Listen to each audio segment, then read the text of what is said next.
رمضان المبارک کا آج آخری جمعہ ہے اور گرمی بھی بہت شدید ہے. پورے ملک میں شاید ایسا موسم نہیں ہے جیسا کراچی میں گرم موسم چل رہا ہے.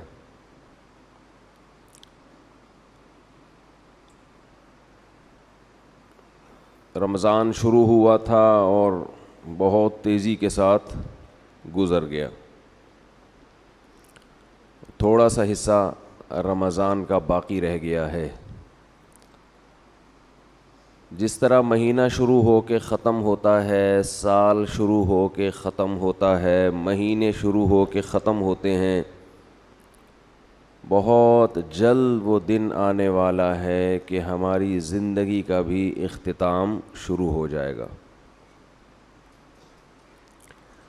اور ایک جمعہ ایسا آئے گا ہماری زندگی میں جو ہماری زندگی کا آخری جمعہ ہوگا، اور شاید ہمیں پتہ بھی نہ چلے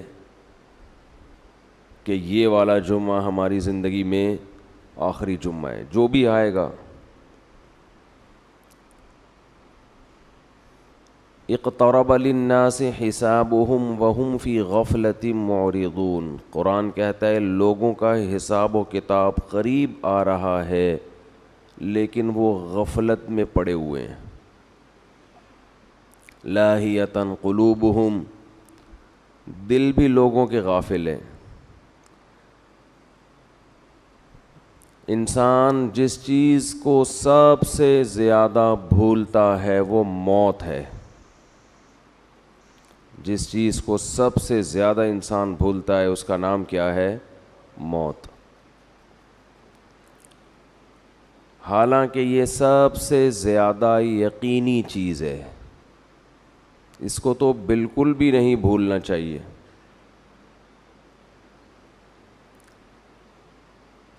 اللہ تعالیٰ قرآن مجید میں اس حقیقت کا ذکر بہت زیادہ کرتے ہیں. کلُّ نفس ذائقۃ الموت، ہر نفس نے موت کا ذائقہ چکھنا ہے. بہت جلد یہاں سے تمہیں اس جہاں میں شفٹ ہو جانا ہے، منتقل ہو جانا ہے. وَلْتَنْظُرْ نَفْسٌ مَا قَدَّمَتْ لِغَدٍ، فرمایا ہر شخص دیکھے کل کے لیے وہ کیا کر رہا ہے، آئندہ آنے والی کل کے لیے اس کی کیا تیاری ہے. ہم میں سے ہر شخص کل کے لیے سوچتا ہے، مگر ہمارا کل وہ ہے جس کا ہمیں یقین بھی نہیں ہے کہ وہ ہمیں ملے گا بھی یا نہیں ملے گا. ہم جس کل کے لیے سوچتے ہیں، آج انویسٹ کرو کل کام آئے گا، آج بچے کو پڑھاؤ کل پڑھا لکھا بن کے ہمیں کما کے کھلائے گا، یہ جو دنیا کی کل ہے یہ یقینی نہیں ہے کہ ہوگا بھی کہ نہیں ہوگا. ہم زندہ رہیں گے کہ نہیں رہیں گے، اس محنت کا صلہ ہمیں اس دنیا میں ملے گا یا نہیں ملے گا. مائیکل جیکسن نے جس کل کے لیے سوچا تھا اس کل میں پوری کل اس کو نہیں ملی، کچھ مل گیا، بہت سا حصہ اس سے ضائع ہو گیا. وہ کل اس کو دیکھنی نصیب ہی نہیں ہوئی.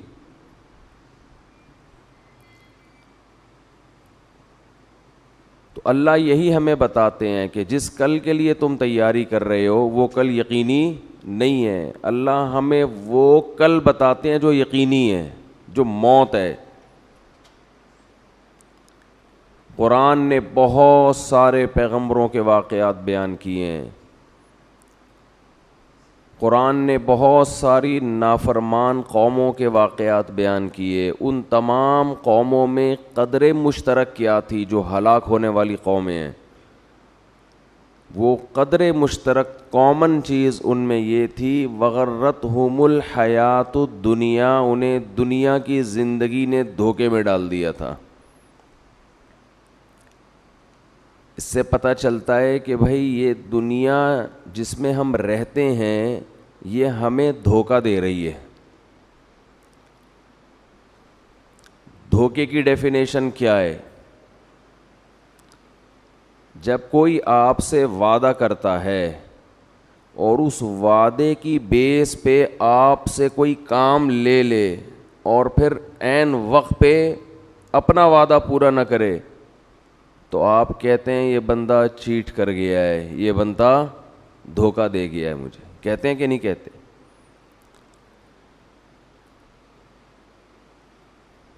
کسی نے آپ سے وعدہ آپ سے کہا کہ بھائی میرا یہ کام کر دو، اور میں وعدہ کرتا ہوں تمہیں ضرورت پڑی تو تمہارا یہ کام کر دوں گا.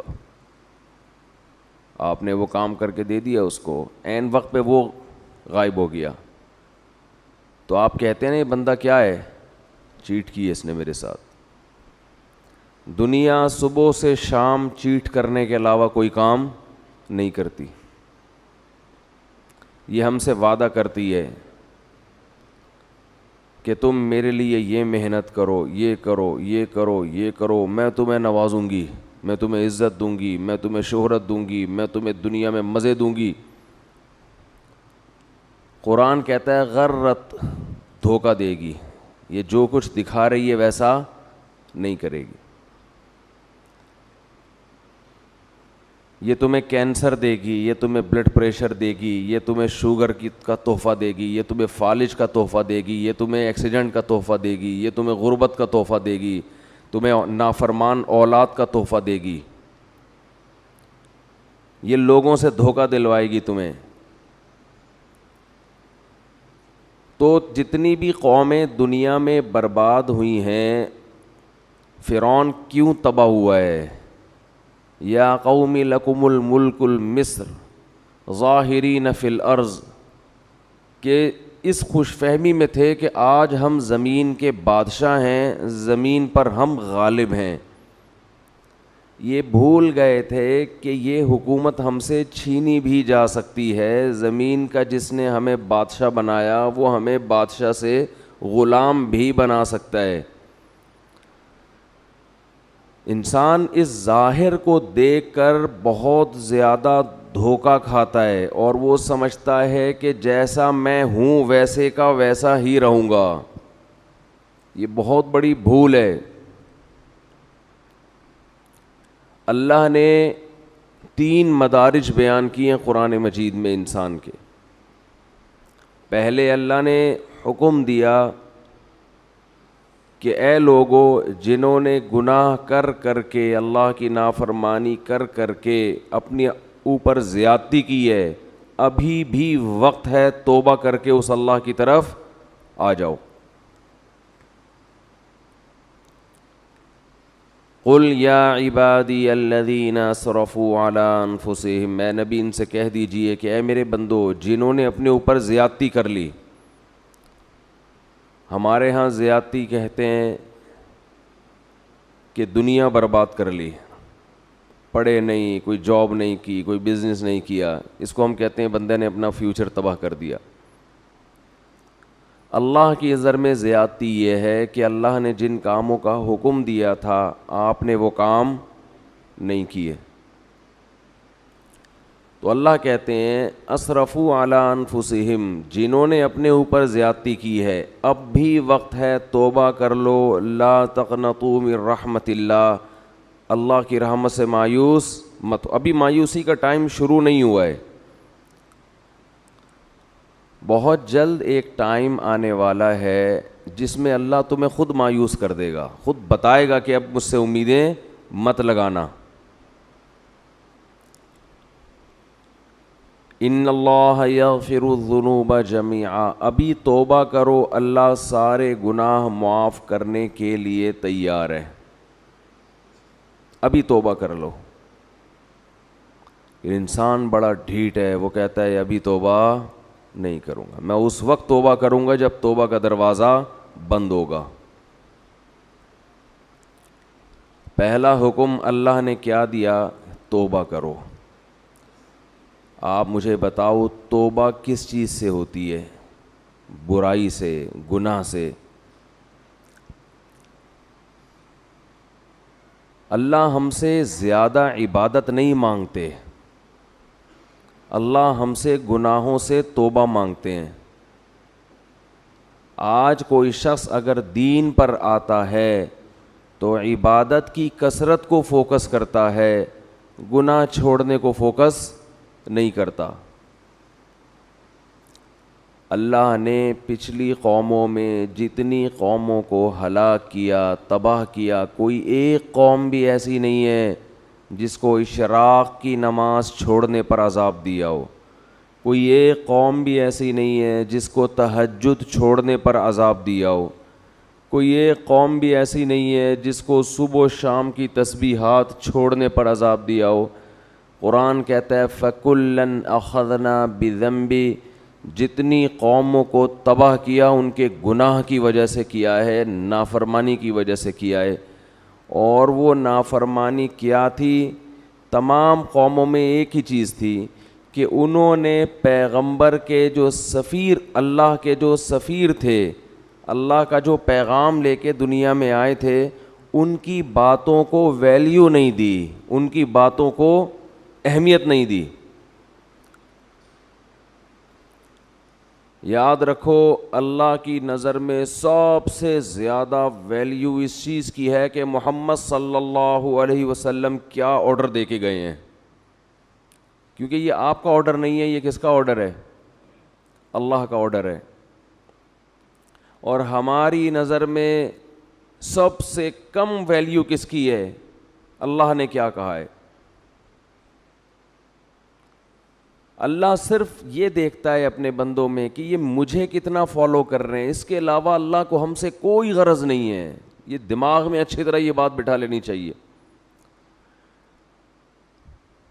اللہ یہ بھی نہیں دیکھ رہا کہ تم انسانیت کی خدمت کر رہے ہو کہ نہیں کر رہے, تم زمین میں کیسے رہ رہے ہو. اللہ یہ دیکھ رہا ہے کہ میری کتنی مانتے ہو, انسان کی خدمت بھی میرے کہنے پہ کر رہے ہو کہ نہیں کر رہے, بس.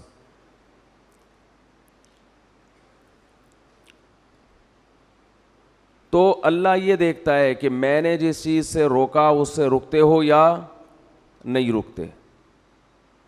دنیا میں خوش قسمت ترین انسان وہ ہے جو موت سے پہلے پہلے اللہ کو بھی مان لے اور اللہ کی بھی مان لے, اور یہ تکبر چھوڑ دے کہ میں نہیں مانوں گا. تو اللہ نے قرآن میں کیا فرمایا کہ اے ایمان والو, اللہ ابھی تمہیں اپنی رحمت سے مایوس نہیں کر رہا ہے, توبہ کرو. توبہ کس چیز سے ہوتی ہے؟ گناہوں سے. بہت سے لوگ دین کی طرف آنا شروع کرتے ہیں, گناہ چھوڑنے کے لیے تیار نہیں ہوتے.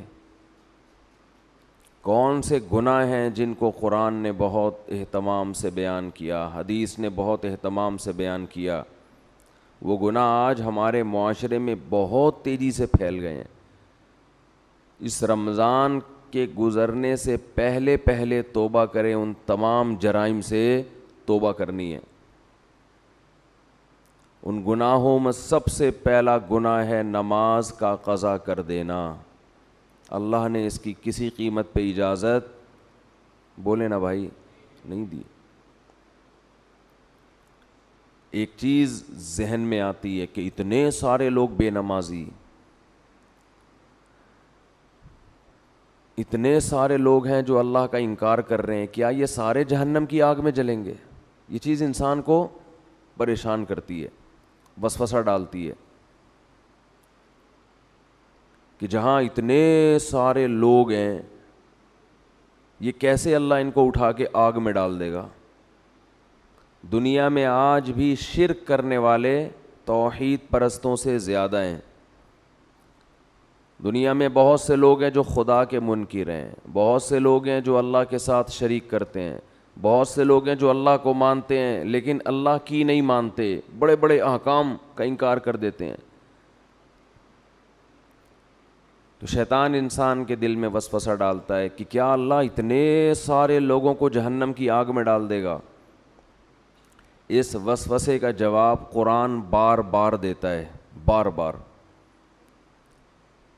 وہ جواب یہ دیتا ہے قرآن کہ لَأَمْلَأَنَّ جَهَنَّمَ مِنَ الْجِنَّةِ وَالنَّاسِ أَجْمَعِينَ. اے لوگوں ایک بات خوب سمجھ لو، میں جہنم کو انسان اور جنات سے بھر دوں گا. اس ٹینشن میں مت رہو، اس فکر میں مت رہو کہ اتنی بڑی جہنم میں اللہ اتنے سارے لوگوں کو کیسے ڈالے گا. ذالک علی اللہ یسیر. اللہ فرماتے ہیں مجھ پر یہ کام بہت آسان ہے. میں خدا ہوں، میں انسان نہیں ہوں. تم اور طرح سے سوچتے ہو، میں اور طرح سے سوچتا ہوں. میں ڈال دوں گا جہنم میں، آگ میں پھینک دوں گا میں. یہی چیز انسان کو غافل کرتی ہے کہ وہ بھی نماز نہیں پڑھتا، وہ بھی نماز نہیں پڑھتا، وہ بھی نہیں پڑھتا، تو میں نے نہ پڑھ لیا تو کیا ہو جائے گا؟ کچھ بھی نہیں ہوگا. جیسے اللہ اس کو آگ میں ڈالے گا آپ کو بھی ڈال دے گا، کوئی مشکل نہیں ہے اللہ کے لیے. یہ جہنم ہے کیا جس سے ہمیں قرآن ڈراتا ہے؟ ذالک الذی ذالک یخوف اللہ بہ عبادہ. جہنم کی آگ وہ چیز ہے کہ اللہ اس کی طرف اشارہ کر کے بتاتے ہیں کہ یہ وہ آگ ہے جس سے اللہ اپنے نیک بندوں کو ڈراتا ہے. ان بندوں کو جو اللہ کی آیات پر ایمان رکھتے ہیں ان کو ڈراتا ہے اللہ. عقل مند لوگ اس آگ سے ڈر جاتے ہیں اور احمق اور بیوقوف باتیں بناتے ہیں کہ یہ کیسے ہو سکتا ہے. علماء کہتے ہیں کہ جہنم کی آگ اصل میں اللہ کے غضب کا اظہار ہے، اللہ کے غضب کا اظہار ہے. اور یہ جو اللہ نے کافر کے لیے ہمیشہ کی جہنم رکھی، اس کی وجہ بھی یہ ہے کہ اللہ کا غضب اس پہ ہمیشہ رہے گا. وہ غضب ٹھنڈا نہیں ہوگا کیونکہ اس کے ٹھنڈا ہونے کی کوئی وجہ نہیں ہے. اللہ انسان کو مہلت دیتا ہے، سدھر جا سدھر جا سدھر جا، وہ نہیں سدھرتا تو پھر اللہ کا غضب بھی لامتناہی شروع ہوتا ہے. اولم نعمرکم ما یتذکر فیہ من تذکر. قرآن کہتا ہے ہم قیامت کے دن ان سے کہیں گے کیا ہم نے تمہیں اتنی عمر نہیں دی تھی کہ جس میں نصیحت حاصل کرنے والا نصیحت چاہتا تو نصیحت حاصل کر لیتا. اتنا ٹائم تمہیں سوچنے کے لیے نہیں ملا تھا کیا؟ بالغ ہوتا ہے انسان اس کے بعد بھی سوچنے کا ٹائم ملتا ہے. بہت ساری چیزوں کے لیے سوچنے کا ٹائم ملا آپ کو، بہت ساری چیزوں کے لیے. بزنس کیسے کرنا ہے، کاروبار کیسے کرنا ہے، علاج کہاں سے کرانا ہے، باپ کے ساتھ کیسے چلنا ہے، ماں کے ساتھ کیسے چلنا ہے، بیوی کے ساتھ کیسے چلنا ہے، محلے والوں کے ساتھ کیسے چلنا ہے، پولیس والا جب آئے تو اس سے کیسے بات کرنی ہے. یہ چیزیں سیکھتا ہے نا انسان. بہت سی چیزوں کے لیے آپ کو اللہ نے ٹائم دیا سوچنے کے لیے. سوچو بیٹھ کے. اللہ کہتے ہیں میں نے اتنی عمر دی تھی کہ تم میری آیتوں میں غور کرنا چاہتے، اسلام کے بارے میں غور کرنا چاہتے. اتنا ٹائم میں نے تمہیں دیا تھا کہ تم سوچ کے درست نتیجے تک پہنچ جاتے. اتنا ٹائم دیا تھا میں نے تمہیں، تو سوچتا ہی نہیں ہے. جو جس ڈگر پہ چل رہا ہے وہ چلتا، جو گانے سن رہا ہے وہ سنتا رہے گا، جو نماز چھوڑ رہا ہے وہ چھوڑتا رہے گا، جو داڑھی کاٹ رہا ہے وہ کاٹتا رہے گا، جو باپ کو ستا رہا ہے وہ ستاتا رہے گا، جو ماں کو ستا رہا ہے وہ جس چیز کی لت پڑ گئی اس سے پیچھے ہٹنے کے لیے تیار نہیں ہے، پیچھے نہیں ہٹنے کے لیے تیار. عبادتیں بھی وہ ہو رہی ہیں جو ہمارے کلچر کا حصہ ہیں. جتنا کلچر اجازت دے رہا ہے، جتنا خاندان معاشرہ پروموٹ کر رہا ہے، اس سے زیادہ جو نہیں ہے معاشرے میں وہ چیز ہی نہیں ہے، وہ عبادت ہے ہی نہیں.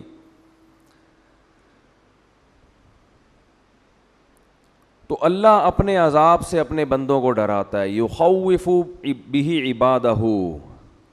قرآن میں اللہ نے جہنم کی آگ کا بہت زیادہ تذکرہ کیا ہے. دیکھو اللہ غفور بھی ہے، رحیم بھی ہے، لیکن ان لوگوں کے لیے جو گناہوں سے توبہ کرتے ہیں، جو توبہ نہیں کرتے، اللہ کا ان کے لیے نہ غفور ہونے کا وعدہ نہ رحیم ہونے کا وعدہ. ان کے لیے تو اللہ اعلان کرتا ہے عزیز ذو انتقام، وہ زبردست غالب اور انتقام لینے والا ہے. اللہ اگر ایسا غفور الرحیم ہوتا جیسا ہم نے سمجھا ہوا ہے تو قوم لوط کو الٹا دے کے پٹخ کے ہلاک تھوڑی کرتا وہ. کیسے تباہ کی اللہ نے قوم لوط کو.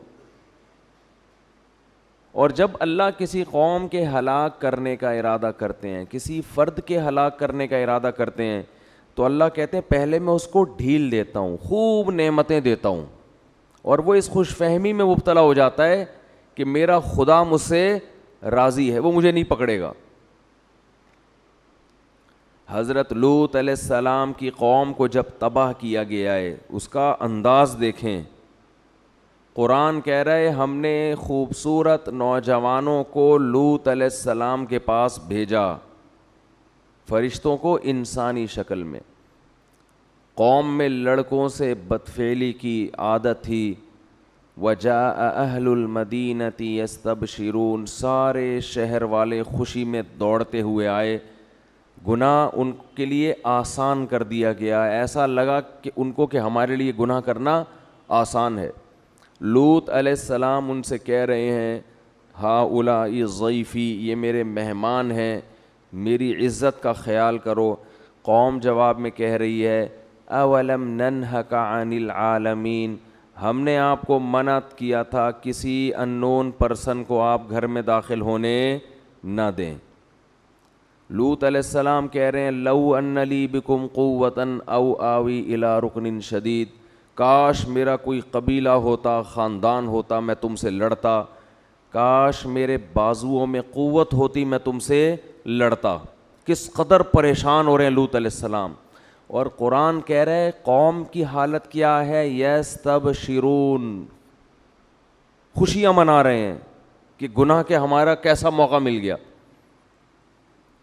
آج بھی بے حیائی بہت تیزی کے ساتھ پھیل رہی ہے اور انسان اس پہ خوش ہے کہ گناہ کرنا میرے لیے مشکل کے بجائے آسان ہو رہا ہے. اب غریب آدمی کی بھی دسترس میں گناہ کرنا, یہ خوش قسمتی کی بات نہیں ہے میرے بھائی, یہ بہت بڑے اللہ کے عذاب کی بات ہے کہ اللہ گناہ کو ہمارے لیے آسان کر رہا ہے. تو قرآن کہتا ہے کہ جب لوط علیہ السلام بہت زیادہ پریشان ہوئے تو ان فرشتوں نے لوط علیہ السلام سے کہا یا لوط انا رسول ربک, ہم انسان نہیں ہیں, ہم اللہ کی طرف سے بھیجے ہوئے فرشتے ہیں. لن یصلوا الیک, آپ کی طرف نہیں آئیں گے, آپ اپنی قوم کو لے کے راتوں رات نکل جائیں. پھر اللہ کیا فرماتے ہیں فجعلنا عالیہا سافلہا, ہم نے اس بستی کے اوپر کے حصے کو پلٹ کے نیچے کر دیا. یہ بھی اللہ ہے جس کو ہم کہتے ہیں غفور بھی ہے, رحیم بھی ہے, بندوں پر مہربان یہ بھی ہے, لیکن اس اللہ نے بستیوں کو بھی الٹا ہے.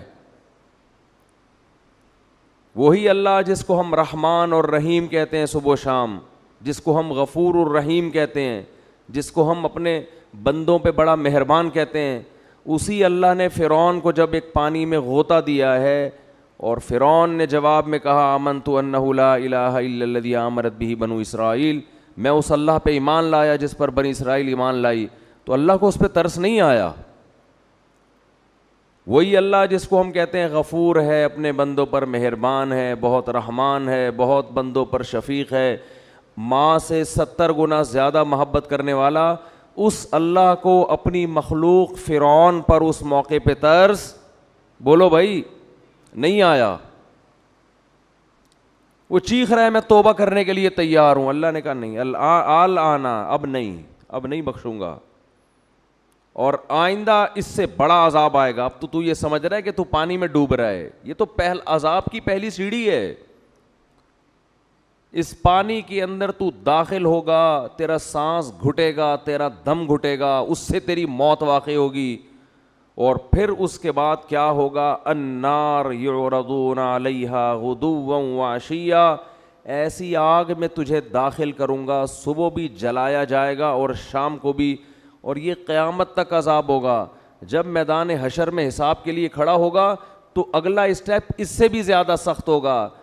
وَيَوْمَ تَقُومُ السَّاعَةُ, جس دن قیامت قائم ہوگی, أَدْخِلُوا آلَ فِرْعَوْنَ أَشَدَّ الْعَذَابِ, اللہ کہے گا کہ اس فرعون کو اس سے بھی زیادہ سخت عذاب میں داخل کر دو. یہ وہی اللہ ہے جو بڑا رحمان ہے, بڑا رحیم ہے, اپنے بندوں پر بڑا مہربان ہے. یہ وہی اللہ ہے جو موسیٰ کو فرعون کے پاس بھیجتے ہوئے کہہ رہا ہے قولا لہ قولا لینا, اے موسیٰ فرعون سے نرم لہجے میں بات کرنا, سخت لہجے میں بات نہیں کرنا. حالانکہ فرعون ہزاروں بچوں کو ذبح کر چکا تھا, ان کی چیخ و پکار بھی اللہ کے سامنے, ان کی ماؤں کا رونا بھی اللہ کے سامنے, کیسے ماؤں کی گود سے لے کے بچوں کو چھریوں سے کاٹتا ہوگا. آپ تھوڑی دیر کے لیے اپنے بچوں کو سامنے رکھ کے تصور کر لیا کرو, کیا ماؤں کی بد دعائیں اس فرعون پہ لگتی ہوں گی. مگر ایک طرف اللہ ایسا رحمان ہے کہ موسیٰ سے کہہ رہا ہے اتنے ظالم کے ساتھ بھی جب آپ نے دعوت دینی ہے سخت لہجے میں بات نہیں کرنا, ایسا نہ ہو وہ بدک جائے آپ کی دعوت سن کے. نرم لہجے میں بات کرنا, لعلہ یتذکر, شاید توبہ کی توفیق مل جائے, شاید کوئی سیدھے راستے پہ آ جائے. یہ اللہ کی رحمت کا پہلو ہے کہ اس سے زیادہ رحمت کسی کی ہو نہیں سکتی. اتنے بڑے ظالم, اور مشرک نہیں تھا, مشرک تو دوسروں کو خدا کے ساتھ شریک کرتا ہے. فرعون کا جرم اتنا بڑا کہ وہ کہتا تھا انا ربکم الاعلی, میں ہوں سب سے بڑا رب, اس کائنات کا خدا میں ہوں, اور میں سب سے بڑا رب ہوں, باقی سارے مجھ سے چھوٹے ہیں. لیکن اللہ کی رحمت کتنی بڑی رحمت کہ موسیٰ کلیم اللہ کو کہا جا رہا ہے کہ فرعون سے سخت لہجے میں بات. دوسری طرف وہ پہلو بھی ہے کہ اب چیخ رہا ہے, چلا رہا ہے, لیکن اللہ کہہ رہے ہیں کہ نا نا نا نا, ابھی پانی میں غرق ہوگا, اس کے بعد آگ میں صبح و شام جلایا جائے گا, اور قیامت جب قائم ہوگی تو جہنم میں اس سے بھی زیادہ سخت عذاب میں تجھے ڈالوں گا. اور پھر قرآن کہہ رہا ہے وَإِذْ يَتَحَاجُّونَ فِي النَّارِ, ہم تمہیں مستقبل کی بات بتاتے ہیں. ایک وقت ہوگا یہ فرعون اپنے لاہو لشکر کے ساتھ جہنم کی آگ میں یہ چیخ رہے ہوں گے اور کہہ رہے ہوں گے فَيَقُولُ الضُّعَفَاءُ لِلَّذِينَ اسْتَكْبَرُوا, ان کے جو کمزور لوگ تھے, جو اپنے حکمرانوں کی مان کے چلا کرتے تھے اللہ کی نافرمانی میں, وہ کہہ رہے ہوں گے اِنَّا كُنَّا لَكُمْ تَبَعًا, فرعون اور اس کے درباریوں سے کہیں گے دنیا میں ہم تمہیں فالو کیا کرتے تھے, ہم تمہاری اتباع کیا کرتے تھے. اِنَّا كُنَّا لَكُمْ تَبَعًا, ہمارا کوئی کام دنیا میں اٹکا کرتا تھا تو تمہارے پاس فائل جمع کرایا کرتے تھے کہ ہمارا یہ اٹکا ہوا کام کرا دو. تو کیا انتم مغنون عنا نصیبا من النار, ہم تم سے یہ نہیں کہہ رہے کہ اس جہنم کی آگ کو ہم سے ہٹوا دو, یہ تمہارے بس میں نہیں ہے, اس آگ کا کچھ حصہ ہم سے کم کروا دو, کچھ حصہ ہم سے کم کروا دو. اللہ کی پناہ مانگنی چاہیے اس آگ سے, کچھ حصہ اس آگ کا ہم پہ ٹھنڈا کروا دو. وہ جواب میں کہیں گے انا کل فیہا, ہم اگر اس آگ سے باہر ہوتے تو شاید تمہاری فریاد سن کے کم کرواتے. جس آگ میں تم جل رہے ہو ہم بھی اسی آگ میں تمہارے ساتھ جل رہے ہیں, تو ہم کیسے کم کروا سکتے ہیں. یہ بھی اللہ ہے جس کو ہم صبح و شام رحمان اور بولو بھائی رحیم کہتے.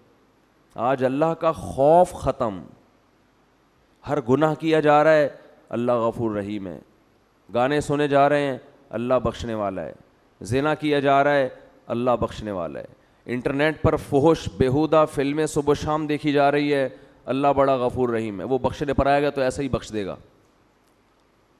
اس نے کب کہا ہے کہ میں ایسے ہی بخش دوں گا بھائی؟ کون سی آیت میں لکھا ہوا ہے, کون سی حدیث میں ہے؟ باپ کے ساتھ اونچی آواز سے بات ہوتی ہے اور اولاد اس خوش فہمی میں ہوتی ہے کہ اللہ بولو بخش دے گا. جس باپ اور ماں کا یہ احترام بتایا گیا کہ اگر نماز پڑھ رہے ہو تو ان کی پکار پہ نماز توڑ کے جواب دو, اس باپ اور ماں کو گھر میں ستایا جاتا ہے. باپ جب تک جوان ہو تو اس کو اولاد نچوڑتی ہے, جب بوڑھا ہو گیا اب کسی کام کا نہیں ہے اس کو ستاتے ہیں بڑھاپے میں.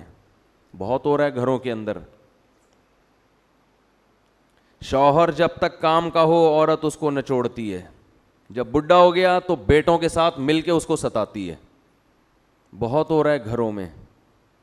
بہت دیکھا ہے ہم نے گھروں میں, جب تک جوان تھا کما رہا تھا ٹھیک ہے, اب چونکہ ریٹائر ہو گیا اب بیوی کے کسی کام کا نہیں ہے, تو نافرمان عورت کیا کرتی ہے, اپنے بیٹوں کے ساتھ مل کے اپنے شوہر کو بولتے کیوں نہیں بھائی ستاتی ہے.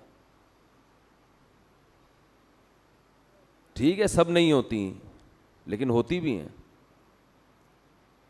ایسی جگہ آپ کا نکاح ہو گیا کہ لڑکی کے پیچھے کوئی پوچھنے والا نہیں ہے, تو خوف نہیں ہے, تو ایسے لوگ ایسی کمزور عورت پہ ظلم کرنا شروع کر دیتے ہیں یہ سوچ کے کہ کوئی پوچھنے والا نہیں ہے. قرآن کے الفاظ دیکھو, وَإِذَا الْمَوْءُودَةُ سُئِلَتْ بِأَيِّ ذَنبٍ قُتِلَتْ, اللہ نے قیامت کی ہولناکیوں کا عجیب نقشہ کھینچا ہے. اِذَا الشَّمْسُ كُوِّرَتْ, انداز دیکھیں قرآن کا, بات کیا چل رہی ہے, قرآن ایک دم کیا ٹاپک لے آتا ہے. اِذَا الشَّمْسُ كُوِّرَتْ, ایک دن آئے گا یہ سورج بے نور ہو جائے گا. اِذَا الشَّمْسُ كُوِّرَتْ وَإِذَا النُّجُومُ انْكَدَرَتْ, ستارے بے نور ہو جائیں گے. وَإِذَا الْجِبَالُ سُيِّرَتْ, پہاڑ اپنی جگہ سے ہٹ جائیں گے. وَإِذَا الْجِبَالُ سُيِّرَتْ, اِذَا الشَّمْسُ كُوِّرَتْ وَإِذَا النُّجُومُ انْكَدَرَتْ وَإِذَا الْجِبَالُ سُيِّرَتْ وَإِذَا الْعِشَارُ عُطِّلَتْ وَإِذَا الْوُحُوشُ حُشِرَتْ وَإِذَا الْبِحَارُ سُجِّرَتْ. قرآن ہولناکیاں بیان کر رہا ہے, سمندروں میں آگ لگ جائے گی, پہاڑوں کو اپنی جگہ سے ہٹا دی, جو کچھ تمہیں نظر آ رہا ہے یہ سارا الٹا ہو جائے گا, یہ سارا نظام. آگے قرآن کیا کہتا ہے, وَإِذَا الْمَوْءُودَةُ سُئِلَتْ بِأَيِّ ذَنبٍ قُتِلَتْ, جس دن زندہ دفن کی ہوئی بچی سے پوچھا جائے گا بتا تجھے کس جرم میں قتل کیا گیا تھا.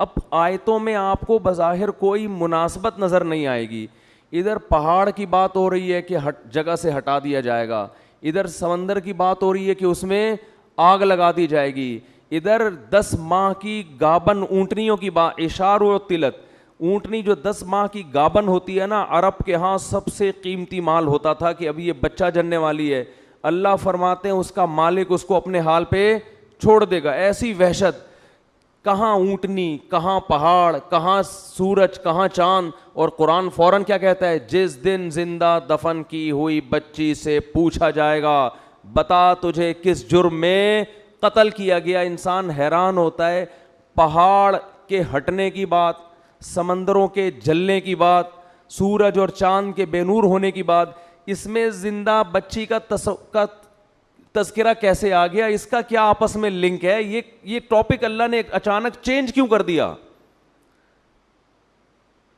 یہ کیسا عجیب ٹاپک ہے نا. اللہ کہہ رہا ہے سورج چاند ختم, سمندروں میں آگ لگ جائے گی, قیمتی مال لوگ بھول جائیں گے, اور زندہ دفن کی ہوئی بچی سے پوچھا جائے گا بتا تجھے کس جرم میں قتل کیا گیا. کوئی ٹاپک میں مناسبت ہے؟ ایک بات سمجھانے کے لیے نا, قرآن کا اصل ہدف یہ سمجھانا تھا کہ ایک دن آئے گا کہ جس باپ نے اپنی معصوم بیٹی کو بیٹی ہونے کی وجہ سے دفن کیا, اللہ اس بچی کو عدالت کے کٹہرے میں کھڑا کر کے پوچھے گا بتا تیرا جرم کیا تھا. بچی کہے گی یہ جرم تھا کہ تو نے مجھے بیٹی بنایا ہے, بیٹا نہیں بنایا. اللہ اس کے باپ کو جہنم کی آگ میں ڈالے گا. تو قرآن یہ بتا رہا ہے کہ جیسے سورج کبھی بے نور نہیں ہوتا لیکن بے نور ہو جائے گا. بڑے بڑے پہاڑ, دنیا میں ہر چیز اپنی جگہ سے ہلتی ہے سوائے پہاڑوں کے, وہ لاکھوں ہزاروں سال سے ایک ہی جگہ قائم رہتے ہیں. دنیا میں ہر چیز میں آگ لگتی ہے مگر پانی میں آگ نہیں لگتی. تو اللہ یہ سمجھا رہے ہیں کہ دنیا میں ہر ایک پہ مقدمہ چلتا ہے مگر اس پہ جس کا کوئی پیچھے پوچھنے والا ہو. جو معصوم بچی جس کے لیے اس کا باپ مقدمہ کرتا, اگر وہ باپ ہی اس کو قتل کر کے زمین میں ڈال دے, اس بچی کا پیچھے پوچھنے والا کوئی نہیں ہے.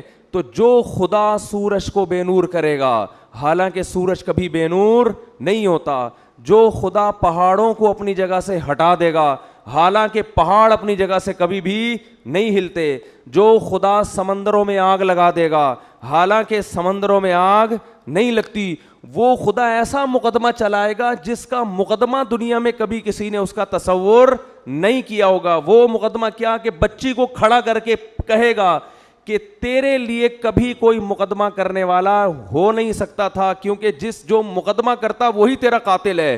تو آج جیسے سورج بے نور ہو رہا ہے اور سمندروں میں آگ لگ رہی ہے اور پہاڑ اپنی جگہ سے ہل رہے ہیں, آج یہ بچی کھڑی ہو کر اپنے باپ کے خلاف مقدمہ کرے گی اور میں اس کی پکار کو سنوں گا اور اس مظلوم کا ساتھ دوں گا قیامت کے دن.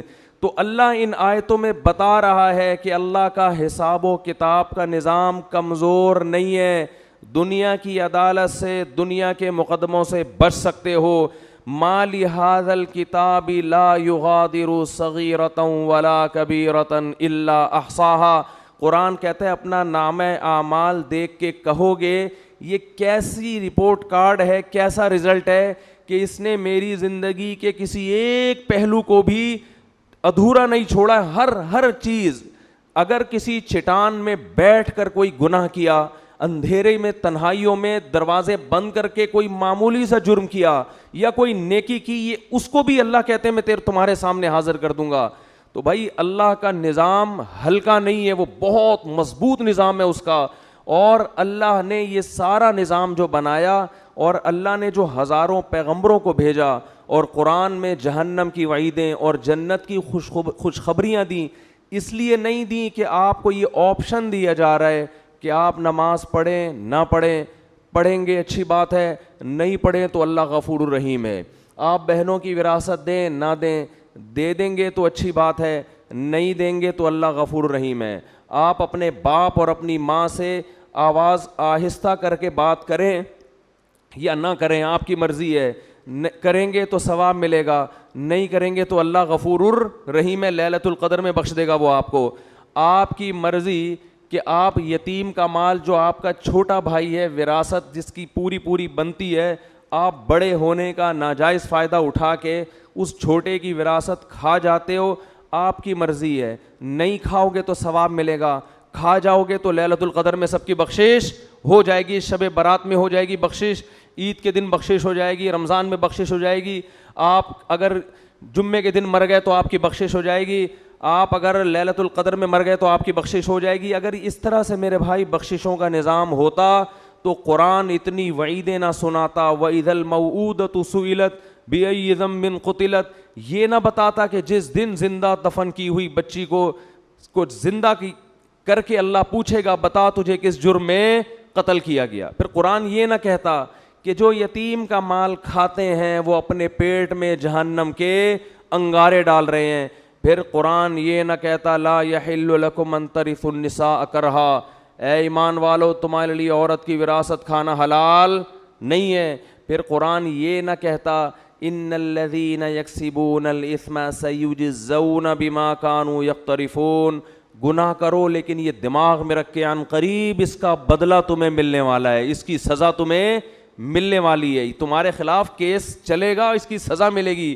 ان الذین یکسبون الاثم سیجزون, عن قریب, زیادہ ٹائم نہیں ہے, بہت جلدی اس کی سزا تمہیں ملنے والی ہے. آج اللہ کے غفور الرحیم ہونے کا جتنا غلط مطلب لیا اور بتایا جا رہا ہے, شاید یہ چیز اللہ کے غضب کو جتنی دعوت دے اتنا کوئی اور جرم اللہ کے غضب کو دعوت نہیں دے گا. اتنا غلط مطلب. بھائی لیلۃ القدر میں بخششیں ہوتی ہیں, گناہ پہلے چھوڑنا پڑے گا آپ کو, آپ اس خوش فہمی میں نہ رہیں. رمضان میں بخششیں ہوتی ہیں, لیکن ہمارے نبی نے فرمایا بہت سے روزے داروں کو رمضان میں بھوک کے سوا کچھ بھی حاصل, بولو نا بھائی, نہیں ہوتا. ایک بالش زمین جس نے کسی کی ہتھیائی, فرمایا 7 زمینوں کا طوق اللہ اس کی گردن میں ڈالے گا. نہ معاملات صحیح ہیں, پیسے دے کے آپ تجربہ کر کے دیکھ لیں, کبھی وقت پہ واپس, بولو نا, نہیں کرے گا. یہ کیا ہے؟ یہ اس جہنم کی آگ سے غفلت. صحابہ کرام ڈرا کرتے تھے. حدیث میں آتا ہے رسول اللہ صلی اللہ علیہ وسلم نے فرمایا کہ اللہ نے اس آگ کو اس آگ سے زیادہ گرم بنایا ہے. صحابہ کرام کی ایسی کیفیت ہوئی, ترمذی کی حدیث ہے اس طرح اللہ کے خوف سے رونے لگے کہ جیسے کوئی ہانڈی کھول رہی ہوتی ہے. یا ایھا الناس ان وعد اللہ حق فلا تغرنکم الحیات الدنیا. دیکھو اللہ فرماتے ہیں لوگوں اللہ کا وعدہ سچا ہے. اللہ نے وعدے کیے نا, مار کے ختم نہیں کروں گا, ایک دن اپنے سامنے کھڑا کر کے حساب و کتاب لوں گا. اللہ بار بار یاد دلاتا ہے اے لوگوں اللہ کا وعدہ سچا ہے. تو اللہ تجھے یہ بتانے کی کیا ضرورت ہے کہ میرے وعدے سچے ہیں؟ جب تو نے کہہ دیا تو اللہ کو معاذ اللہ جھوٹ تو نہیں بولتا. اللہ فرماتے ہیں تمہیں کچھ چیزیں ایسی ہیں جو اس اللہ کے وعدے کے بارے میں دھوکے میں ڈالیں گی اور تمہیں وہ یہ دکھائیں گی کہ اللہ کا وعدہ سچا نہیں ہے. اللہ نے معاذ اللہ سیاسی وعدے کیے ہیں, یہ سچا وعدہ نہیں ہے. وہ کون سی چیز دھوکے میں ڈالے گی؟ فلا تغرنکم الحیات الدنیا.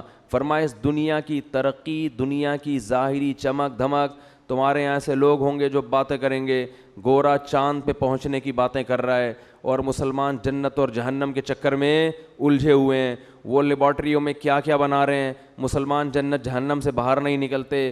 وہ یہ کر رہے ہیں, مسلمان جنت اور جہنم میں پڑے ہوئے ہیں. اللہ فرماتے ہیں دنیا کی جو زندگی ہے جس نے کافر کو دھوکے میں دیا, یہی زندگی کس کو دھوکہ دے گی؟ یہی تمہیں دھوکہ دے گی. اس زندگی میں جب تم ترقی کی جتنی قسمیں دیکھو, چاند پہ پہنچنے کی, مریخ پہ پہنچنے کی, خلائی سیاروں سے چھلانگیں لگانے کی, اس دنیا میں ایک چیز غور کر لینا, اس کے آگے موت ہے جو اس ساری ترقی کو چند سیکنڈ اور منٹوں میں خاک میں ملا کے رکھ دے گی. یہ ایسی ترقی ہے جو ورلڈ ٹریڈ سینٹر جیسی عمارت کو چند گھنٹوں میں زمین بوس کر دیتی ہے. اس لیے اس میں ترقی کرنا, مگر اس ترقی کو اصل مت سمجھنا اور اس دنیا سے دل مت لگا کے اللہ سے غافل نہ ہو جانا. تو یہ بہت بڑا فالٹ ہے اس دنیا کے اندر, اور یہ فالٹ سمجھ میں اس وقت نہیں آتا اس وقت تک جب تک خود اپنے اوپر بھگتتا نہیں ہے انسان. جس پر جب تک موت آتی نہیں ہے نا اس وقت تک اس کی سمجھ میں موت, جو موت کو اپنی آنکھوں سے نہیں دیکھتا نا اس وقت تک اس کی سمجھ میں موت آتی نہیں ہے, اس وقت تک نہیں آتی. وہ اٹکا رہے گا, اس کا دل پلاٹوں میں, گاڑیوں میں, بنگلوں میں, دولت میں اٹکا رہے گا. حتیٰ کہ کینسر کا مریض ہوگا نا, ڈاکٹر کہہ دیں گے 6 مہینے رہ گئے ہیں, مگر دل دنیا سے اس کا بھی نہیں نکلے گا, وہ پھر اسی میں لگا رہے گا. ایسے پیشنٹ ہم نے دیکھے ہیں, ڈاکٹر نے کہہ دیا 6 مہینے رہ گئے, 7 مہینے رہ گئے, 8 مہینے رہ گئے, لیکن ان کا خیال یہ کہ ابھی ہم اتنے آرام سے نکلنے والے نہیں ہیں یہاں سے. ان کی پہ بھی غفلت. بھائی تم تو توبہ کر لو. قرآن کے الفاظ دیکھیں, قرآن کہتا ہے وَلَوْ رُدُّوا لَعَادُوا لِمَا نُهُوا عَنْهُ. کتنے لوگ ایسے ہوں گے کہ جب جہنم کی آگ کو اپنی آنکھوں سے دیکھیں گے تو اللہ سے کہیں گے ایک دفعہ دنیا میں بھیج دے. اللہ کہتے ہیں کہ یہ ایسے بدبخت لوگ ہیں کہ اگر اللہ نے ان کو دنیا میں بھیجا تو یہ جو جرم کر رہے تھے نا وہی دوبارہ کرنا شروع کر دیں گے. یہ اسی امید پہ کریں گے کہ شاید کل میں توبہ کر لوں, شاید کل میں توبہ کر لوں. راتوں کو اپنی دعاؤں میں اللہ سے جہنم کی آگ سے پناہ مانگنے کا معمول بنائیں. یہ چیز آج ہماری زندگیوں سے نکل گئی ہے. والذین آمنوا مشفقون منہا. فرمایا کافر مانگتا ہے کہ کہاں ہے وہ جہنم, کہاں ہے وہ آخرت, دکھاؤ مجھے. فرمایا اور مومن اس سے خوف کرتا ہے, اس سے ڈرتا ہے, مطالبہ نہیں کرتا. تو اللہ نے قرآن میں کیا کہا, لَأَمْلَأَنَّ جَهَنَّمَ, میں بھر دوں گا انسانوں سے اور جنات سے جہنم کو. اللہ کی کے لیے یہ ان ذالک علی اللہ یسیر. پھر قرآن یہ بھی کہتا ہے کہ اللہ پر یہ کام مشکل نہیں ہے. یہ کیوں کہا اللہ نے کہ اللہ پہ یہ کام مشکل نہیں ہے؟ ظاہر ہے جس نے آسمانوں اور زمینوں کو بنایا, ساری کائنات کو بنایا, اس کے لیے کیا مشکل ہے کسی کو یہاں سے اٹھا کے وہاں پھینک دے. لیکن اللہ یہ لفظ اس لیے بیان کرتا ہے کہ تمہیں ایسا لگتا ہے کہ اللہ ایسا نہیں کر سکتا. اتنے سارے انسانوں کو کیسے ڈالے گا؟ کیا اس کا دل نہیں ہے؟ کیا اس کو رحم نہیں آئے گا؟ اس لیے اللہ نے فرمایا کہ نہیں آئے گا رحم. یہ تم خوش فہمی میں مبتلا ہو کہ مجھے جتنا رحم آنا تھا مجھے آ گیا ہے. یہ رحم ہی تو ہے. کتنی کتنی مہلت دیتا ہے وہ, بار بار توبہ کا موقع دیتا ہے. 1000 بار بھی گناہ کیا, 1000ویں بار توبہ کرو گے اسی طرح قبول کرے گا جیسے پہلی دفعہ توبہ قبول کی تھی. یہ رحم ہی تو آیا تھا. اب تم یہ چاہ رہے ہو کہ وہ اتنا رحیم بن جائے کہ آپ جو مرضی کرتے رہو وہ بخشتا رہے تمہیں. اس خوش فہمی میں مبتلا ہونے کی ضرورت, بولو بھائی, نہیں, ایسا نہیں. ام نجعل المتقین کالفجار, انداز دیکھیں قرآن کا. قرآن کہہ رہا ہے کیا تم یہ سمجھتے ہو کہ نیک اور برے لوگوں کا انجام سیم کر دوں گا؟ دیکھو یا تو آخرت میں جنت ہے یا جہنم, تیسری کوئی جگہ نہیں ہے انجام کے اعتبار سے, تیسری کوئی جگہ نہیں. یا تو ادھر یا بولے نا بھائی, تیسری کوئی جگہ نہیں ہے. تو اللہ فرماتا ہے اگر میں نے سبھی کو بخشنا ہے تو اس کا مطلب جو بیچارے گناہوں سے بچ رہے ہیں وہ بے وقوف ہیں پھر نا, یہی مطلب ہوا نا. وہ تو پاگل ہیں, وہ رمضان کے روزے رکھ رہے ہیں, وہ راتوں کو اللہ کے سامنے کھڑے ہو کر پناہیں مانگ رہے ہیں اللہ سے, وہ مالی معاملات میں حرام سے بچتے ہیں, ان کے دل میں میرا خوف ہے, وہ مجھے خوش کرنے کے لیے غریبوں کو کھلاتے ہیں. وہ امن ہوا قانت آناء اللیل, اللہ فرماتے ہیں بھلا وہ آدمی جو رات کو اٹھ کے مجھے پکارتا ہے, ساجدا وقائما, کبھی سجدے میں کبھی قیام میں, یحذر الآخرہ, آخرت سے ڈرتا ہے وہ, ویرجو رحمت ربی, رب سے امیدیں بھی لگا کے بیٹھا ہے اور آخرت سے ڈرتا, یعنی خالی امیدوں پہ نہیں چل رہا, خوف بھی ہے. تو بھلا اس کو, اور جو ساری رات سوتا رہتا ہے, جو ساری رات ڈرامے فلمیں دیکھتا رہتا ہے, جو ساری رات اسنوکر کلب پہ بیٹھا رہتا ہے, جو ساری رات باپ اور ماں کو ستاتا ہے, جو ساری رات گناہوں میں زنا میں وقت گزارتا ہے, تو تم کیا سمجھتے ہو دونوں کو میں ایک جیسا کر دوں گا؟ ہے بھائی, دونوں کا انجام اس کو بخش دوں گا بھائی, چل بھائی چھوڑ, بس بخشش ہو گئی, کوئی میں بہت غفور ہوں, میں بہت بڑا ہوں. لیلۃ القدر کو دونوں جاگ لیے تھے تو اب دونوں ایک جیسے ہو گئے. بہت مشکل ہے بات سمجھانا, بہت مشکل ہے. لیلۃ القدر میں چونکہ دونوں جاگ لیے تھے اب دونوں کیا ہو گئے ہیں بھائی, سیم. تو اللہ کہتے ہیں ام نجعل, بھلا ہم ایسا کریں گے, ہمیں تم نے یہ سمجھا ہوا ہے, ایسی بے انصافی, ایسی دھاندلی تو دنیا میں کوئی کرپٹ ترین حاکم نہیں کرتا.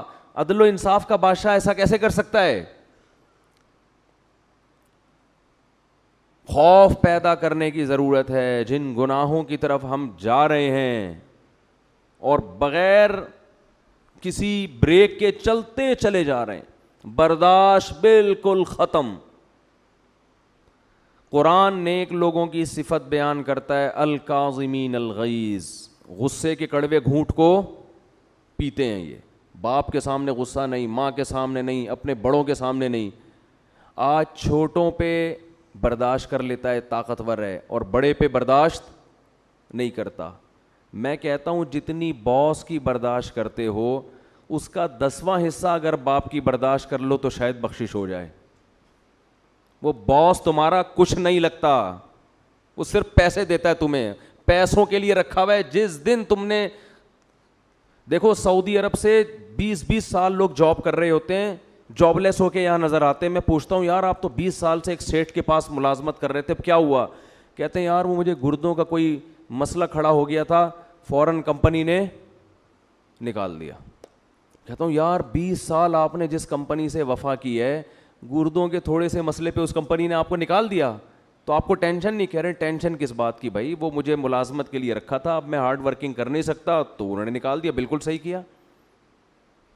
باس نے مجھے کہا کہ ریزائن دے دیں آپ, میں نے دے دیا ریزائن. جنہوں نے اپنے مفاد کے لیے رکھا ہوا ہے, جہاں آپ کو کوئی بیماری ہوئی فوراً آنکھیں انہوں نے پھیر لیں, ان کے ساتھ تو ایسی وفا ہے یار. 20 سال میں کبھی باس سے ایک دفعہ بھی پھڈے کی نوبت, بولو نا, 20 سال میں ایک دفعہ بھی باس سے پھڈے کی نوبت نہیں آئی. اور جو باپ آپ چاہے لنگڑے ہو, لولے ہو, اندھے ہو, کاڑے ہو, بہرے ہو, فالج زدہ ہو, وہ باپ آپ کو کبھی گھر سے کبھی نہیں نکالے گا گھر سے. اس باپ اگر وہ تیز آواز سے بات کرتا ہے, وہ سختی کرتا ہے, تو آپ کا میٹر گھوم جاتا ہے. دنیا کو بے وقوف بنانا آسان, لیکن جس خدا نے پیدا کیا وہ ہماری ان حرکتوں کو نوٹ کر رہا ہے, لکھ رہا ہے. وہ قرآن کہتا ہے ایسا انتظام کر رہا ہوں کہ فرشتے بٹھا دیے, ان کی فائلیں تیار کرو, ایک ایک لفظ لکھو ان کا. جو قریبی رشتہ ہے اس کا حق اتنا زیادہ, لیکن جب سے دنیا میں کفر کی حکومت ہے, جتنا قریبی ہے اس کا رشتہ اتنا ہی کم. آج دنیا میں جانوروں کے حقوق پر بات ہو رہی ہے, ماں باپ کے حقوق پر بات نہیں ہو رہی ہے. ایک فادر ڈے منا لیتے ہیں, اس میں چاکلیٹ موکلیٹ اس کو گفٹ کر دیتے ہیں گورے. ایک مدر ڈے میں کو 2-4 پھول ہار پہنچا دیتے ہیں اس کو. یہ فادر ڈے اور مدر ڈے منانا چھوڑ دیں, یہ ماں باپ کے ساتھ بدترین مذاق ہے, یہ خوب سمجھ لیں. بالکل اس کا بائیکاٹ کریں. یہ جو فادر ڈے اور مدر ڈے, یہ ان لوگوں کا کام ہے جن کا باپ اور ماں سے سال میں ایک پورے سال رشتہ ہوتا ہی نہیں ہے, وہ کبھی کبھار تھوڑا بہت یاد کر لیتے ہیں. تو اللہ کا عذاب بہت سخت ہے. یا ایھا الناس ان وعد اللہ حق, اے لوگو اللہ کا وعدہ سچا ہے. فلا تغرنکم الحیات الدنیا, اللہ فرماتے ہیں کہ یہ دنیا کی زندگی تمہیں دھوکے میں نہ ڈال دے. ولا یغرنکم باللہ الغرور, اور شیطان تمہیں دھوکے میں نہ ڈال دے. شیطان تمہارے برے عمل کو چمک پٹیاں لگا کے تمہارے سامنے مزین کر کے پیش کرے گا, یہ خود بھی برباد ہوگا, تمہیں بھی برباد کرے گا. کتنے وعدے اللہ کر رہا ہے بھائی. اس رمضان کا تھوڑا سا حصہ ہے, آج گناہوں سے توبہ کر لو سچے دل سے. اے اللہ جو نماز کو قضا کرتا ہے, اے اللہ آئندہ زندگی میں کبھی نماز قضا نہیں ہوگی. دیکھو نماز کا معاملہ اتنا ہلکا نہیں ہے جتنا ہم سمجھتے ہیں. ہمارے ہاں نمازی بھی بے نمازی ہیں, بہت افسوس کے ساتھ کہنا پڑتا ہے. جو نماز پڑھتا ہے اس نے نماز کو بالکل اینڈ میں رکھا ہوا ہے, سب سے آخر میں. سارے کاموں سے فارغ ہوگا تو نماز ہو جائے گی. سفر میں نماز قضا کر دیتے ہیں, بیماریوں میں نماز قضا کر دیتے ہیں. ہم نے نمازی لوگ دیکھے ہیں بستر پہ پڑے ہوئے نماز نہیں چھوڑتے, آپریشن تھیٹر میں نماز نہیں چھوڑتے. نمازی عورتیں بچے کی ولادت سے پہلے نماز نہیں چھوڑتی. وہ آپریشن تھیٹر میں ہوں گی, ان کو فکر ہوگی کہ نماز کا وقت کہیں ضائع نہ ہو جائے. اس کو نماز کہتے ہیں, اس کو نمازی کہتے ہیں. ہمارے ایک رشتہ دار انڈیا سے آئے تھے, ان کی عمر میرا خیال ہے 70 سال ہوگی, بہت پرانا واقعہ یہ. ان کے بارے میں ہم نے سنا تھا کہ جب سے بالغ ہوئے ہیں اس وقت سے اب تک ان کی کوئی نماز قضا نہیں ہوئی. 55-60 سال میں کوئی نماز قضا نہیں ہوئی جب سے بالغ ہوئے. میں حیران تھا, ایسے لوگ بھی دنیا میں ہیں. ہم چھوٹے تھے, یہ بات ہے تقریباً 84-85 کی. انہیں کلفٹن گھمانے کے لیے اور ادھر ادھر کراچی کی مختلف جگہیں دکھانے کے لیے لے گئے, تو مجھے اندازہ ہوا واقعی اس بندے کی نماز کبھی قضا نہیں ہوئی ہوگی. بات بات میں بھائی نماز کا ٹائم تو نہیں ہے, بھائی کوئی مسجد ہے قریب میں, بھائی ایسا تو نہیں کہ نماز قضا ہو جائے گی. سارا ہم تفریح میں لگے ہوئے ہیں اور ان کے دماغ میں سارا دن کیا چل رہا ہے, بھائی ایسا نہ ہو ٹائم ہو جائے پانی نہ ملے کہیں. ہم ان کو تسلی دیتے حضرت ایسا نہیں ہے, آپ بے فکر رہیں. اس وقت مجھے اندازہ ہوا کہ واقعی ان کے بارے میں جو ہے کہ زندگی میں نماز کبھی قضا نہیں ہوئی, تو واقعی ایسے شخص کے بارے میں یہ کہنا ممکن ہے کہ اس کی نماز کبھی قضا نہیں ہوئی. سفر میں اپنی نمازوں کے اسکیجول کو پہلے دیکھا کرو کہ کون سی نماز کہاں ہوگی. کس طرح سے خواتین نمازیں قضا کر دیتی ہیں. اللہ نے نماز پڑھنے کا حکم نہیں دیا, حافظو حفاظت کرو, حفاظت بہت سخت, یہ اللہ کا دین ہے بھائی, اس میں لچک نہیں ہے. غسل فرض ہو گیا, اگر سردیوں میں آپ کو غسل کر کے نہانا پڑے گا, نماز پڑھنی پڑے گی. سفر میں غسل فرض ہو گیا, وہاں نماز پڑھنی پڑے گی آپ کو.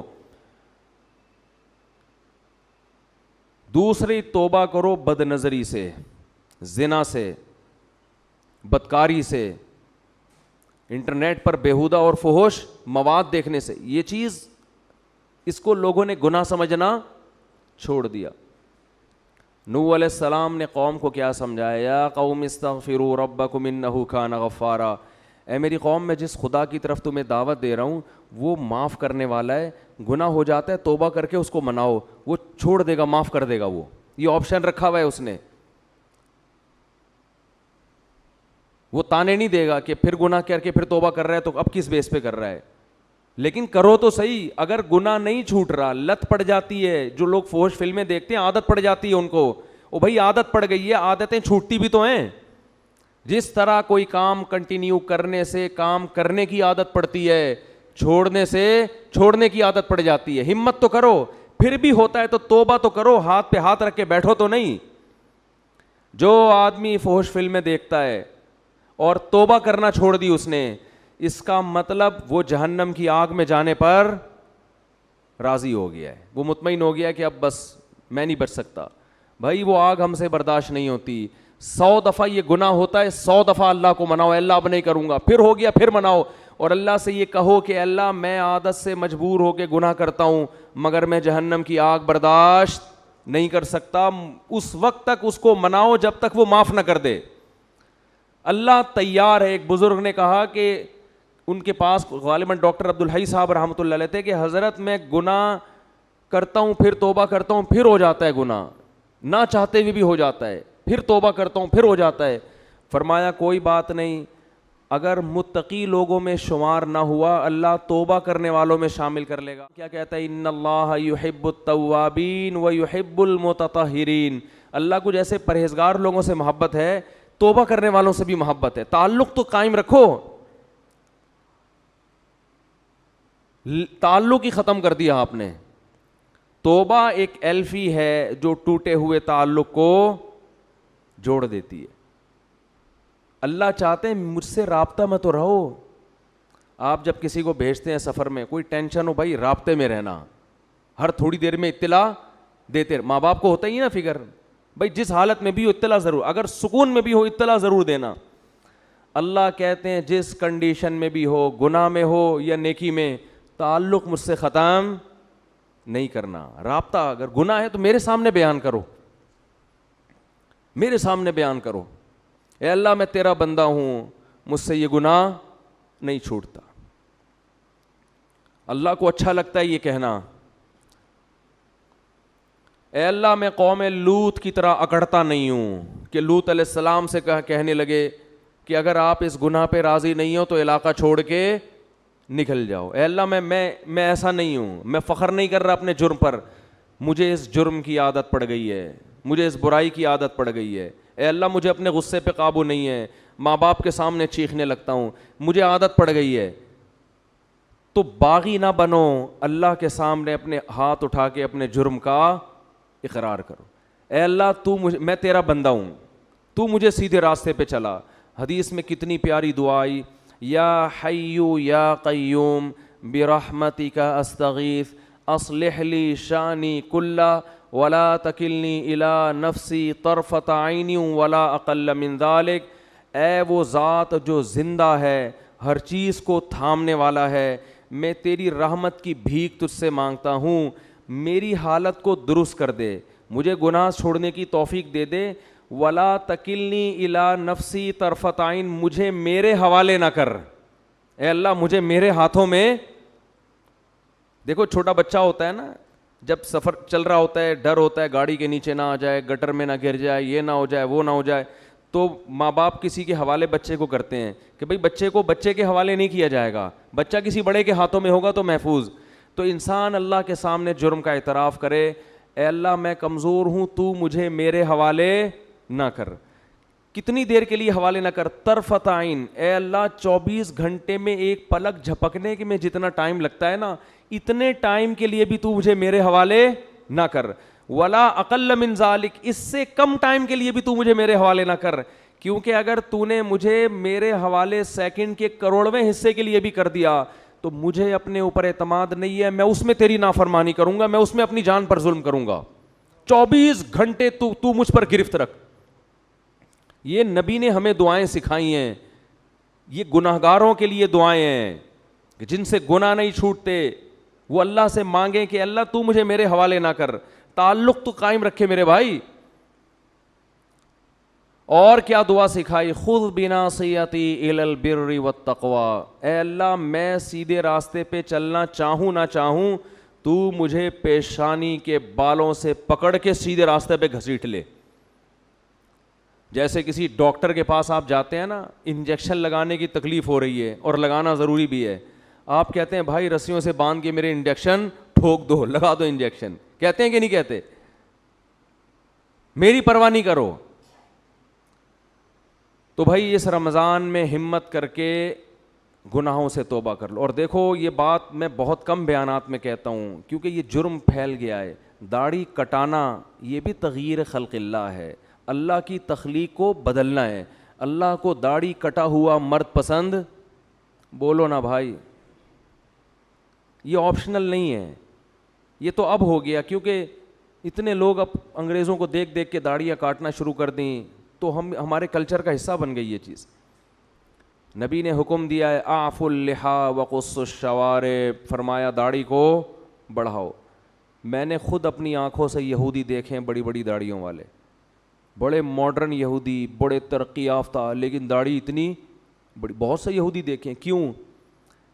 اتنی تحریف کی ہے یہ تورات اور انجیل میں, اس کے باوجود آج بھی تورات سے وہ داڑھی والی آیتیں نہیں نکال سکتے. آج بھی تورات میں لکھا ہے کہ اللہ نے موسیٰ کو کوہ طور پہ بلا کے کہا کہ اپنی قوم سے کہہ دیں کہ داڑیاں مت کاٹیں, کہہ دیں اپنی قوم سے. کتنی تحریف کی نا اپنے مذہب میں انہوں نے, لیکن وہ بھی غامدی کی طرح, غامدی جیسے نہیں بن سکے کہ داڑھی نکال دیں اسلام سے اور کہیں وہ تو کلچر کا حصہ تھی. اللہ کوہ طور پہ حضرت موسیٰ کو بلا کے کلچر کی وجہ سے کہے گا کہ داڑیاں رکھواؤ ان کو. اور کتنا بڑا اللہ کا حکم ہے, اللہ ایسا ہی نہیں کہہ رہا, کوہ طور پہ موسیٰ کو بلا رہا ہے, کلیم اللہ کو. سارے پیغمبروں نے داڑیاں رکھی ہیں, سارے صحابہ نے داڑیاں رکھی ہیں, تو غامدی صاحب نے آ کے داڑھی کا انکار کر دیا.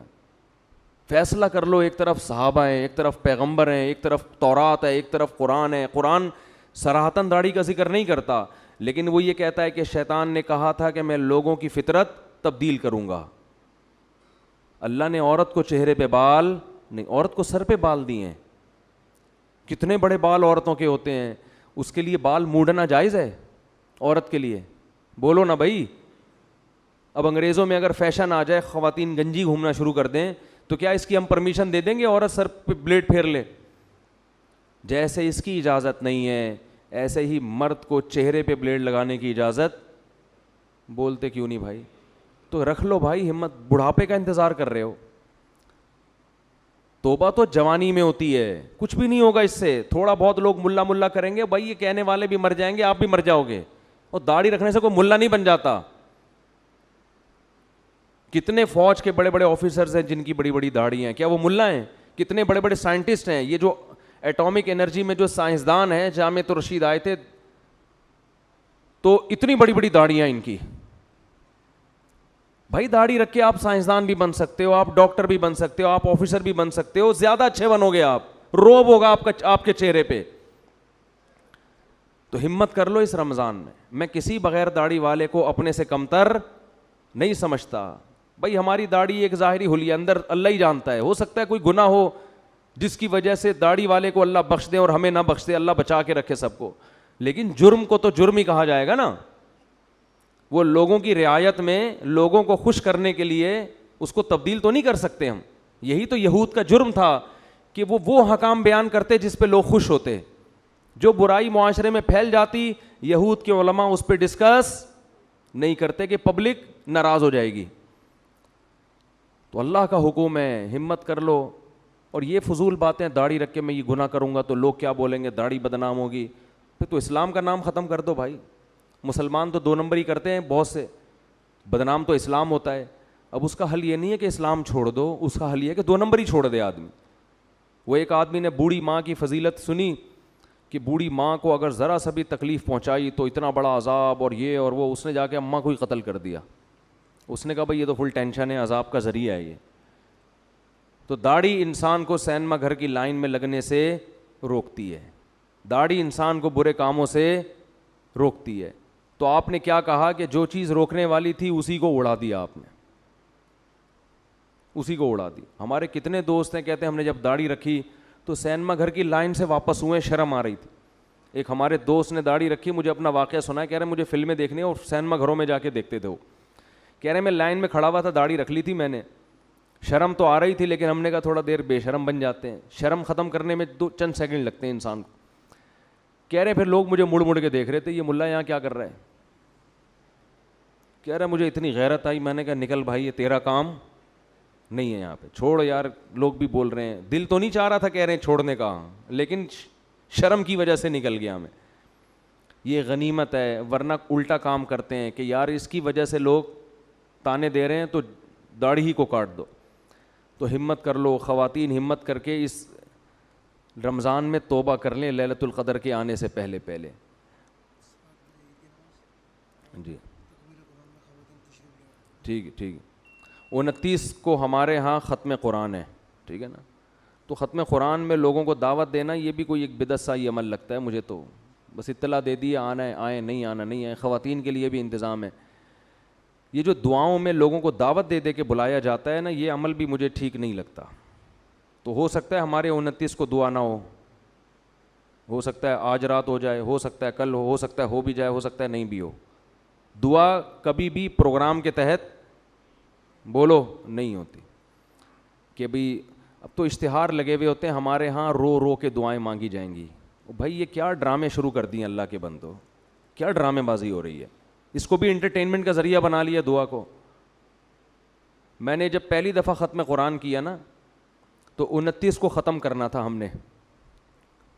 تو جہاں پہلے میں پڑھاتا تھا تراویح, تو ہمارے استاذ تھے, ان کی مسجد میں پڑھا رہا تھا, تو انہوں نے مجھے آ کے کہا 28ویں روزے کو کہا آج ہی ختم کر دو. تو میں نے ایک کے بجائے 2 پارے پڑھ کے اسی دن ختم. اب پبلک دیکھ رہی ہے ختم تو 29 کو تھا, 28 کو کیوں ہو گیا. تو ہم نے کہا 29 کو بھی ختم میں وہی ہوتا جو کب ہوا ہے, 28 کو ہوا ہے. اور ختم ہوا, ہم نے کہا پتلی گلی سے نکلو. نہ کوئی مٹھائی نہ کوئی لڈو, کچھ بھی نہیں. لوگ کہہ رہے ہیں کیا ملا یہاں ختم پہ, ہم نے کہا ثواب ملا آپ کو. ثواب کیا, کچھ بھی نہیں. تو دعا کو بھی نا بعض جگہوں پہ ایک انٹرٹینمنٹ کے ذریعے, جیسے وہ ایک مشہور فنکار ہیں, وہ ٹی وی میں ایک پروگرام کے تحت رو رو کے دعائیں کرایا کرتے تھے, اب تو شکر ہے چھوڑ دیا انہوں نے یہ کام. تو اس لیے دعا تو انسان کی اپنی نشاط پر ہے, موڈ ہوتا ہے آدمی مانگ لیتا ہے, موڈ نہیں ہوتا تو نہیں مانگتا, جب موڈ ہوگا اس وقت مانگ لے گا. تو اس میں جو یہ اس طرح دعوتی پروگرام چل رہے ہیں نا, بینر لگ لگ کے ہمارے یہاں رو رو کے دعائیں, یہ بھی مجھے ایک انٹرٹینمنٹ کا ایک ذریعہ لگتا ہے اور کچھ بھی نہیں ہے یہ. تو دعا مانگیں, اللہ نے حکم دیا ہے دعائیں مانگنے کا, جب موڈ ہو مانگ لیں. کوئی پروگرام نہیں ہونا چاہیے اس کا باقاعدہ. سمجھتے ہیں کہ نہیں سمجھتے, جن چیزوں کا اللہ نے پروگرام کا حکم دیا, جمعہ کا ایک پروگرام ہے اسلام میں, باقاعدہ ایک ٹائم ہے, اس میں لوگ جمع ہوں گے, اجتماعی عبادت ہوگی. تراویح کا ایک پروگرام ہے اسلام میں, اجتماعی عبادت ہوگی, اعلان ہوگا اتنے بجے تراویح. دعاؤں میں اجتماعیت اتفاق سے ہو جائے تو ٹھیک ہے, اس کے لیے پبلک کو جمع کر کے بلانا, اس کا نبی کے دور میں کوئی ثبوت نہیں ملتا. ایک ہوتا ہے نا لوگ آئے ہوئے ہیں تو چلو دعا بھی کر لو, یہ تو ٹھیک ہے. اس کے لیے اسپیشل اجتماع کرنا کہ ہمارے یہاں اتنے بج کے اتنے منٹ پہ رو رو کے دعائیں ہوں گی, تمام احباب سے شرکت کی درخواست ہے. اب سارے لوگ باقاعدہ رونے کے پروگرام کے تحت آئے ہوئے ہیں, اور امام مجبور ہے, نہیں رویا تو بھاڑ میں گیا میں. لوگ بولیں گے ٹائم ضائع کیا ہمارا. اور پھر میں نے دیکھا ہے بعضوں کو رونا آ نہیں رہا ہوتا, ایسے لگے ہوئے ہیں زبردستی. ایک مسجد میں مجھے بیان کے لیے لے گئے, ختم قرآن تھا, ختم قرآن کے بعد انہوں نے لائٹیں بند کی. لائٹ بند کرنا میں کوئی بری بات نہیں ہے. اب ان کو رونا آ نہیں رہا, امام صاحب کو پورا زور لگا دیا. میرا دل چاہ رہا تھا میں ان سے بولتے بس کر, اللہ کے بندے بس کر یار, جتنی اللہ نے توفیق دی ہے مانگو, اس کے بعد اللہ قبول کر لے گا نا.